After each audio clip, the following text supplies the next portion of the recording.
आज एक हमारी ये जो शोरूम की ओपनिंग का सेरेमनी थी, मार्बल टाइम नाम पे किशन नंगले जी ने, लेकिन उस पर इतनी बड़ी एक जनसमूह, एक जनसभा का रूप ले लिया। उस जो शोरूम की उद्घाटन समारोह ने एक जनसमूह का रूप लिया, तो उसके लिए मैं भाई किशन नंगले जी को बधाई देता हूँ और सभी लोगों का बहुत हम आभार व्यक्त करते हैं। और आज हमने उसमें एक ही बात संकल्प लिया कि भाई ये बीजेपी की जन विरोधी सरकार जेजेपी की है। आज हरियाणा बेरोजगारी में, महंगाई में, भ्रष्टाचार में देश में सबसे आगे पहुंचा दिया इस सरकार ने।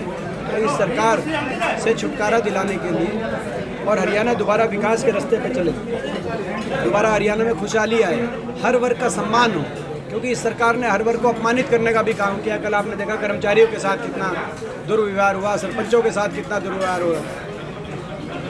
तो ये हर वर्ग को अपमानित करने का काम इस सरकार की कर रही है। और हम जो है इस सरकार से छुटकारा दिलाने के लिए और इनकी विफलताओं को लोगों तक लेके जाने के लिए कांग्रेस पार्टी का एक हाथ से हाथ जोड़ो कार्यक्रम चलाने का काम कर रहे हैं।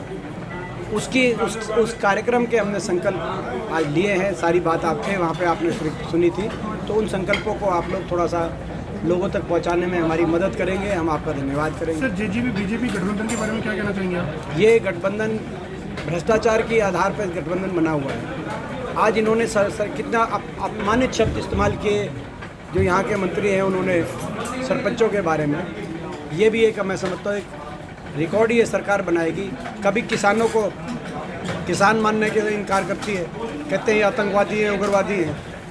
कभी सरपंचों को ये सरकार चोर बताने का काम करती है। तो हर वर्ग को ये सरकार अपमानित भाषा से हर वर्ग को संबोधित कर रही है। कभी हरियाणवियों को ये बता रहे हैं मुख्यमंत्री जी कि हरियाणवी जो है कब मैं वो शब्द इस्तेमाल भी नहीं कर सकता जो उन्होंने कहा हरियाणवियों के बारे में मुख्यमंत्री जी ने। तो ये काम ना भी करे तो भी हम काम चला लेते हैं, लेकिन ये तो अपमान करने पे आ गए। सर, 2024 की रणनीति क्या रहेगी सर? 2024 की रणनीति लोगों ने तय करी हुई है। हम तो लोगों के लिए संघर्ष कर रहे हैं और हरियाणा के लोग बदलाव चाहते हैं। और हरियाणा के लोग कांग्रेस पार्टी की तरफ, चौधरी भूपेंद्र सिंह हुड्डा जी की तरफ आशा भरी नज़र से देख रहे हैं। 10 साल के हमारी सरकार के जो कार्यकाल हैं, लोगों को याद आते हैं।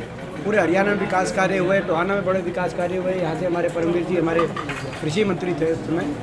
तो पूरे हरियाणा कोने कोने में विकास कार्य हुए और सबका सम्मान हुआ। और लेकिन अब इस सरकार में ना विकास कार्य है ना सम्मान है, इसीलिए लोग इस सरकार से बदलाव चाहते हैं।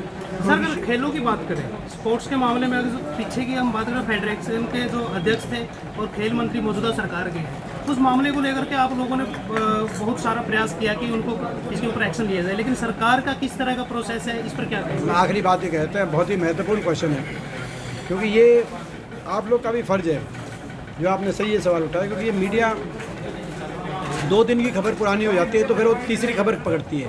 ये जो संदीप सिंह मामला है, ये बहुत बड़ा मामला है। इसमें हरियाणा की एक बेटी, जिसे बेटी ने हमारे लिए अंतर्राष्ट्रीय प्रतियोगिताओं में मेडल लाके तिरंगे का मान को बढ़ाने का काम किया। उस बेटी ने एक वेरी सीरियस एलिगेशन लगाया हरियाणा के मंत्री के ऊपर।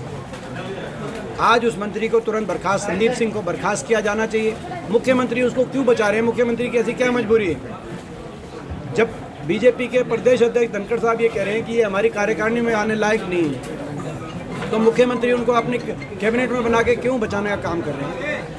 हर हरियाणा के नागरिक को बराबर के अधिकार हैं। जो अधिकार मंत्री और मुख्यमंत्री को है, वही अधिकार संवैधानिक हर प्रदेश की बेटी को भी है। आज ये बेटी पढ़ाओ का नारा आज पूरी तरह खोखला साबित हो गया है ये संदीप सिंह प्रकरण में। और संदीप सिंह का इस्तीफा होना चाहिए, इनको कैबिनेट से बर्खास्त किया जाना चाहिए और निष्पक्ष जांच हो के दूध का दूध, पानी का पानी होना चाहिए। ये हमारी उस मामले में।